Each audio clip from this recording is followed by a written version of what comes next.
Bagaimana jika seorang jenderal yang sedang mengendarai motor saat pulang dinas malah terkena razia ilegal dan tanpa sebab oknum? Polisi tersebut memalak sang jenderal. Bagaimana selanjutnya? Mari kita simak ceritanya. Jangan lupa like, komen, dan subscribe ya. Langit senja masih berwarna abu-abu ketika Jenderal Agus melaju pelan di atas motor dinas TNI. Tubuhnya terasa berat oleh kelelahan yang menumpuk sejak pagi. Namun sorot matanya tetap menyimpan ketegasan seorang pemimpin tempur. Seragam lapangan yang melekat di tubuhnya masih berbau debu dan keringat latihan militer yang baru saja ia tinggalkan.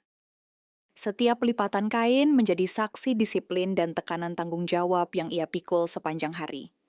Jalanan aspal yang ia lalui tampak lengang, hanya ditemani bayangan pepohonan dan tiang listrik yang memanjang seiring matahari merunduk di ufuk barat. Mesin motor berdengung stabil, seolah menyatu dengan denyut nadi sang jenderal yang tetap waspada, meski perjalanan pulang seharusnya menjadi waktu jeda. Dalam kepalanya masih berputar evaluasi latihan, formasi pasukan, serta perintah yang harus disempurnakan esok hari. Namun di balik ketenangan itu, naluri militernya tidak pernah benar-benar tidur. Setiap tikungan, setiap suara asing, selalu ia rasakan sebagai potensi ancaman. Senja itu terasa terlalu sunyi, seakan menyimpan sesuatu yang belum menampakkan wujudnya.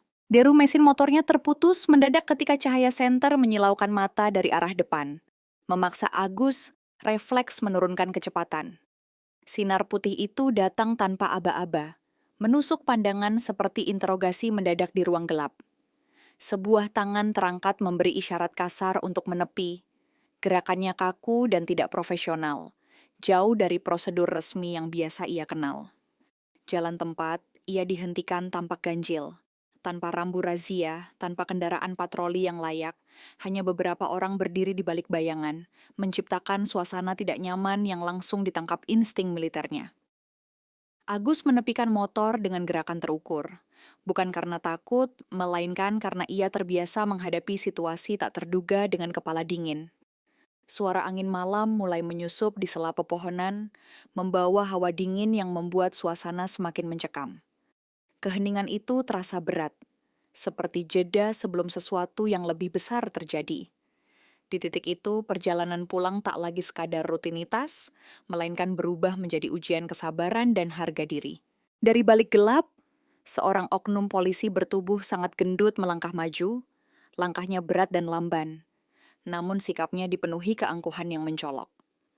Napasnya terdengar terengah, seakan amarah dan keserakahan bercampur dalam setiap hembusan udara. Wajahnya memerah, bukan oleh kewibawaan, melainkan oleh rasa kuasa palsu yang ia banggakan di jalan sepi itu. Seragam yang dikenakannya tampak kusut, kancing bagian atas terbuka, memperlihatkan ketidakrapian yang kontras dengan simbol hukum yang ia bawa. Matanya menyipit saat menatap Agus, bukan sebagai aparat yang menjalankan tugas, melainkan seperti predator yang merasa menemukan mangsa empuk. Lingkungan sekitar seolah ikut menyempit, membuat jarak antara mereka terasa menekan. Agus tetap berdiri tegak di samping motornya. Sikap tubuhnya tenang namun solid, menunjukkan karakter seorang perwira tinggi yang terbiasa berhadapan dengan tekanan jauh lebih besar daripada sekadar tatapan intimidatif. Pertemuan itu bukan sekadar razia, ada aroma niat buruk yang kental di udara. Tanpa salam dan tanpa prosedur, oknum polisi itu langsung meminta surat-surat kendaraan dengan suara keras dan merendahkan, seolah sengaja ingin menunjukkan siapa yang merasa berkuasa di tempat itu. Tangannya terulur kasar, sementara pandangannya menyapu motor dinas TNI yang terparkir di samping Agus. Berhenti sejenak pada atribut dan nomor lambang yang jelas bukan milik warga sipil biasa. Sebuah senyum sinis muncul di sudut bibirnya, bukan tanda hormat, melainkan ejekan yang disengaja. Nada bicaranya mengandung tantangan, seakan berharap menemukan celah sekecil apapun untuk menekan. Situasi itu memancing reaksi dari oknum lain yang berdiri di belakang. Mereka memperhatikan dengan sorot mata waspada, namun penuh kepentingan. Agus tidak membalas dengan emosi. Ia hanya menatap lurus, wajahnya datar, Namun auranya membuat suasana terasa semakin tegang. Ia paham betul, dalam situasi seperti ini, kesalahan kecil bisa dijadikan alasan besar. Dan ia juga tahu ketenangan adalah senjata pertama. Jenderal Agus kemudian merogoh saku jaketnya dengan gerakan perlahan, mengeluarkan satu persatu dokumen yang diminta, lalu menyerahkannya tanpa kata. STNK dalam kondisi sah, SIM masih berlaku, surat tugas resmi terlipat rapi. Semuanya lengkap, jelas, dan tidak menyisakan ruang untuk tuduhan. Tangannya mantap, tidak bergetar, mencerminkan keyakinan penuh pada kebenaran posisinya. Ia berdiri diam menunggu, membiarkan oknum polisi itu memeriksa dokumen dengan ekspresi yang perlahan berubah. Tidak ada pelanggaran, tidak ada alasan penahanan, tidak ada celah hukum yang bisa dimainkan. Keheningan kembali menggantung, namun kali ini terasa lebih berat, karena kebenaran justru menjadi pemicu konflik. Agus menyadari perubahan sorot mata di hadapannya. Ketika hukum tak bisa dipakai, niat buruk sering mencari jalan lain. Udara malam terasa semakin pengap, menandai bahwa situasi ini belum akan selesai dengan cara yang sederhana. Namun alih-alih mengembalikan berkas-berkas itu, oknum polisi tersebut justru melipatnya perlahan, lalu melangkah lebih dekat hingga jaraknya nyaris menabrak dada Jenderal Agus. Bau keringat bercampur rokok menyengat, sementara suaranya diturunkan menjadi bisikan kasar yang syarat niat buruk. Ia menoleh ke kanan dan kiri sejenak, memastikan jalanan benar-benar sepi, sebelum bibirnya melengkungkan senyum licik yang menjijikan. Dengan nada seolah sedang memberi jalan keluar, ia menyebut kata uang damai seperti hal yang lumrah, bahkan wajar. Angka 1 juta rupiah meluncur begitu saja dari mulutnya. Ringan, seakan harga itu setara dengan kehormatan dan hukum negara. Tangannya menepuk-nepuk map surat kendaraan Agus, seolah menegaskan bahwa semua dokumen lengkap itu tak berarti apapun di hadapan kuasanya malam itu. Di balik tubuh gendutnya, bayangan keserakahan terlihat jelas. Sebuah praktik kotor yang terbiasa ia lakukan di jalan sunyi, jauh dari kamera dan atasan. Jalan gelap itu bukan lagi sekadar tempat razia, melainkan jebakan yang sengaja dipasang untuk memeras siapapun yang lewat. Jenderal Agus tidak segera menjawab. Ia berdiri tegak di samping motornya, helm masih di tangan, wajahnya tetap datar tanpa menunjukkan sedikit pun kegelisahan. Tatapannya terkunci lurus ke mata oknum tersebut. Tatapan seorang perwira yang telah menghadapi medan tempur, bukan tatapan orang yang mudah diintimidasi. Dengan suara rendah namun jelas, Agus menolak permintaan itu tanpa basa-basi, tanpa emosi, dan tanpa kompromi.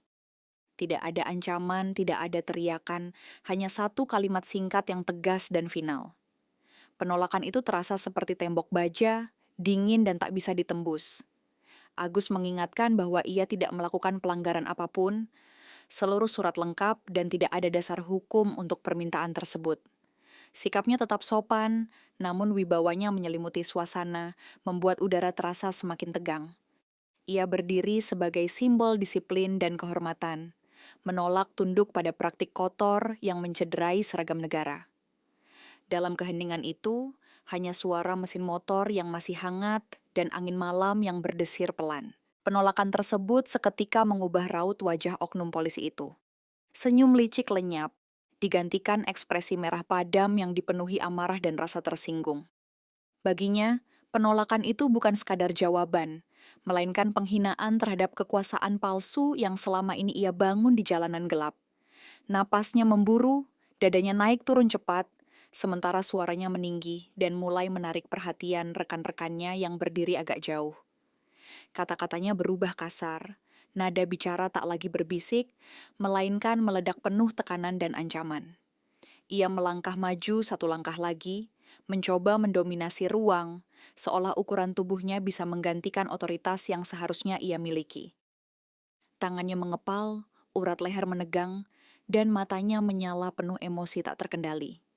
Jalan sunyi itu kini terasa seperti arena konfrontasi, tempat keserakahan bertabrakan langsung dengan prinsip.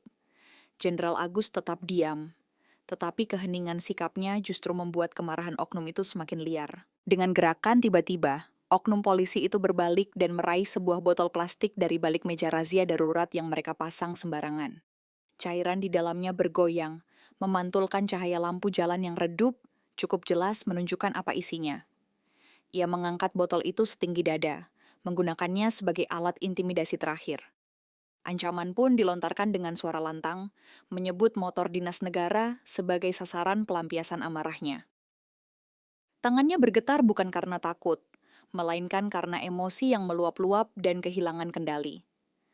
Beberapa polisi lain tampak ragu, saling pandang tanpa berani ikut campur.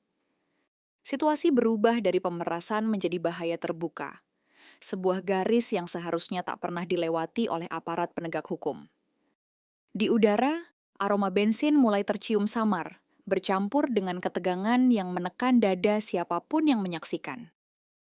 Jalanan itu bukan lagi sekadar gelap, ia menjadi saksi bisu ancaman terhadap kehormatan institusi negara. Suasana mendadak membeku. Tidak ada suara kendaraan, tidak ada percakapan, hanya desau angin malam yang terasa semakin berat. Di tengah ketegangan itu, Jenderal Agus justru melakukan hal yang tak diduga siapapun.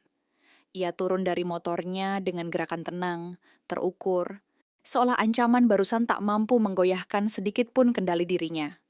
Langkahnya mantap saat berdiri tegak menghadap oknum tersebut, bahunya lurus, posturnya memancarkan kewibawaan seorang pemimpin yang terbiasa mengambil keputusan di bawah tekanan ekstrem.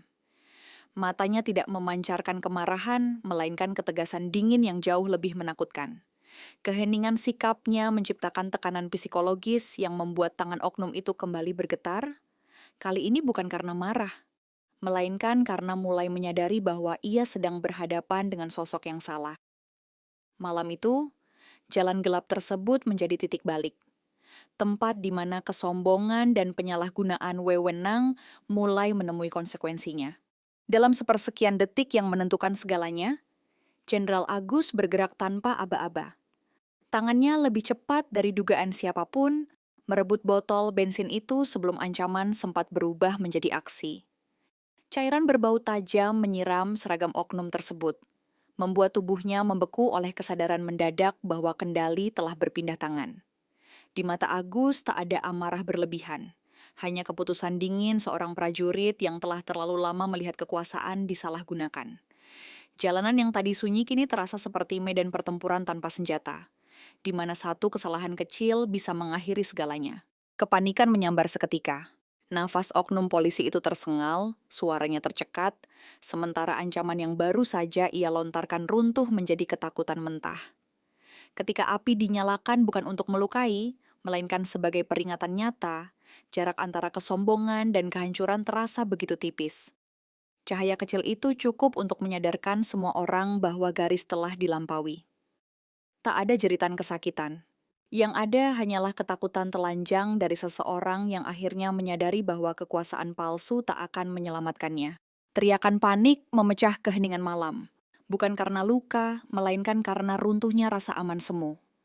Anggota lain berhamburan, langkah mereka kacau, wajah mereka pucat oleh kenyataan yang tak pernah mereka bayangkan. Razia ilegal yang selama ini berjalan di balik intimidasi mendadak, berubah menjadi panggung kehancuran moral. Jalan gelap itu menjadi saksi bagaimana wewenang yang disalahgunakan akhirnya berbalik menghantam pemiliknya sendiri, tanpa perlu satu peluru pun dilepaskan. Di tengah kacauan itu, Jenderal Agus berdiri tegak, tak bergeming. Suaranya rendah namun menggetarkan, menembus rasa takut yang menyelimuti lokasi. Ia berbicara bukan sebagai jenderal semata, melainkan sebagai simbol batas terakhir yang tak boleh dilanggar. Setiap katanya menekan lebih kuat daripada ancaman fisik manapun, menelanjangi kesalahan yang selama ini ditutup dengan seragam dan lencana. Tak ada teriakan, tak ada kadamakian. Hanya kebenaran pahit yang tak bisa disangkal. Malam itu tercatat dalam diam, bukan sebagai kisah kekerasan, melainkan sebagai peringatan keras tentang harga dari keserakahan dan penyalahgunaan kuasa. Jalan gelap itu kembali sunyi, namun bekas ketegangan tertinggal seperti bayangan panjang yang tak mudah dilupakan. Jenderal Agus melanjutkan perjalanannya tanpa menoleh, membawa pulang bukan hanya lelah tugas, tetapi juga keyakinan bahwa kehormatan tak pernah bisa dibeli dengan uang damai. Dan bagi mereka yang menyaksikan, malam itu menjadi pelajaran tentang batas. Batas yang jika dilanggar akan menelan siapapun tanpa ampun.